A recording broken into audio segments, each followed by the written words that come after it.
بسم اللہ الرحمن الرحیم۔ شروع کرتا ہوں اللہ کے پاک نام سے جو بہت بڑا مہربان نہایت رحم والا ہے۔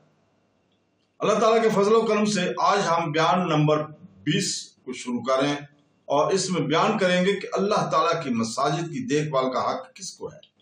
تو بہنوں بھائیوں بزرگوں دوستوں، ہمارا مقصد قرآن پاک اور سنت رسول سے سیکھنا اور سکھانا ہے، احکام کو سمجھنا، تاریخ پر غور کرنا اور مسائل کا حل اللہ ہی سے رہنمائی حاصل کرنا ہے۔ اللہ تعالیٰ اس بیان کو مفید اور تمام دلوں کے لیے نور کا ذریعہ بنا دے۔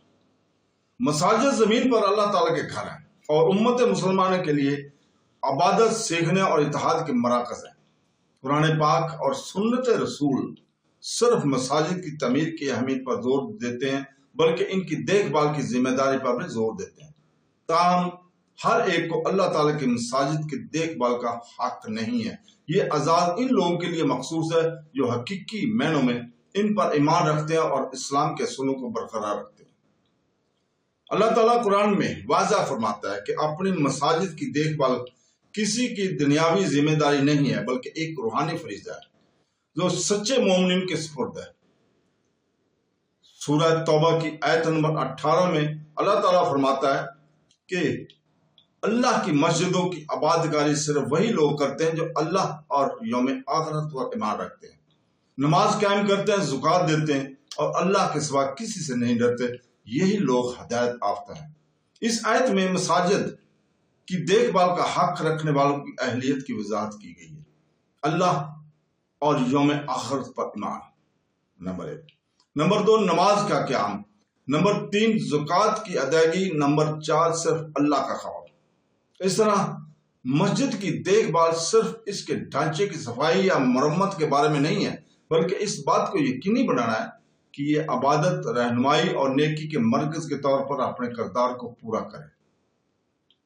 پیغمبر اسلام صلی اللہ علیہ وسلم نے مساجد کی اہمیت اور ان کی تعمیر یا دیکھ بھال کرنے والوں کی اجر پر زور فرمایا ہے۔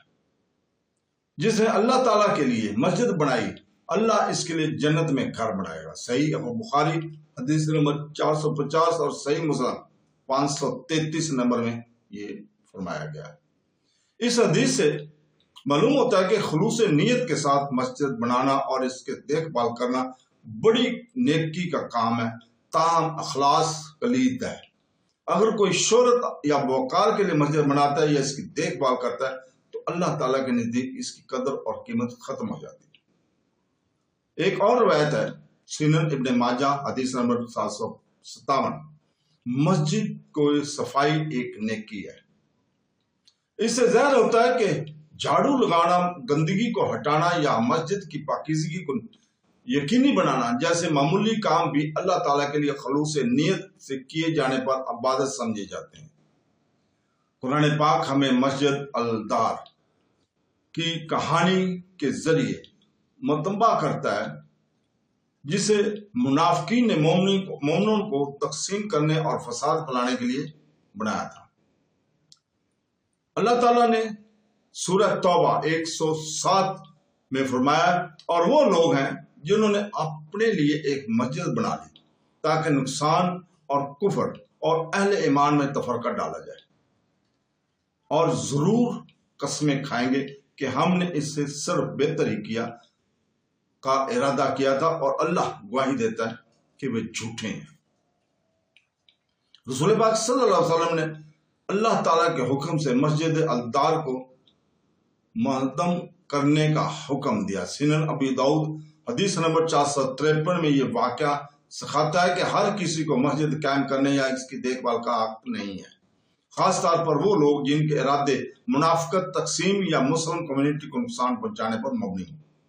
قرآن پاک اور سنت رسول جن لوگوں کو مساجد کی دیکھ بھال کا حق حاصل ہے، ان کی شناخت ہم اور علامات بیان کرتے ہیں کہ اللہ اور آخرت پر پختہ یقین، نماز کی باقاعدگی سے پابندی، زکوٰۃ اور صدقہ کی ادائیگی، دنیاوی طاقت کی بجائے اللہ تعالی کے خوف نیت میں، اخلاص، اتحاد کا عزم، تقسیم نہیں، مسجد کی صفائی اور دیکھ بھال کے لیے وقف ہے۔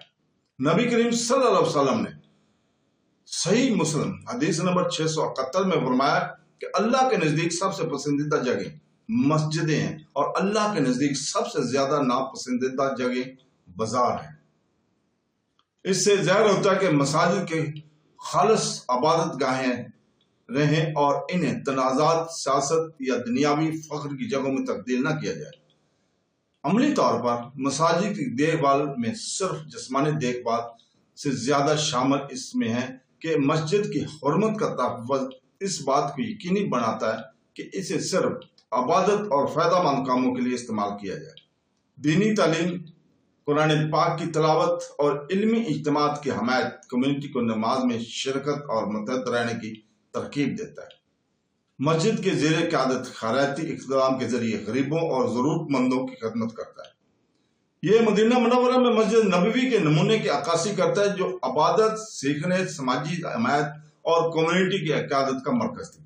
اللہ تعالیٰ کی مسجدوں کی دیکھ بھال کا حق ان لوگوں کا ہے جو اس پر سچا ایمان رکھتے ہیں، نماز قائم کرتے ہیں، زکوٰۃ دیتے ہیں اور اللہ تعالیٰ سے سچے دل سے ڈرتے ہیں، جیسا کہ سورہ توبہ آیت نمبر 18 میں مذکور ہے۔ رسول پاک صلی اللہ علیہ وسلم نے اس بات پر زور دیا کہ مسجد کی صفائی جیسے چھوٹے کام بھی خلوص نیت سے کیے جائیں تو نیکی ہے۔ دوسری طرف منافقین یا فاسد عزائم رکھنے والوں کے جیسے مسجد دار کے بنانے والوں کو مساجد کی دیکھ بھال کا کوئی حق نہیں ہے۔ ایک سالہ مسجد کو اللہ کا گھر، اتحاد کا مینار اور کمیونٹی کے لیے عبادت اور رہنمائی کا مرکز بنا کر محفوظ کیا جانا چاہیے۔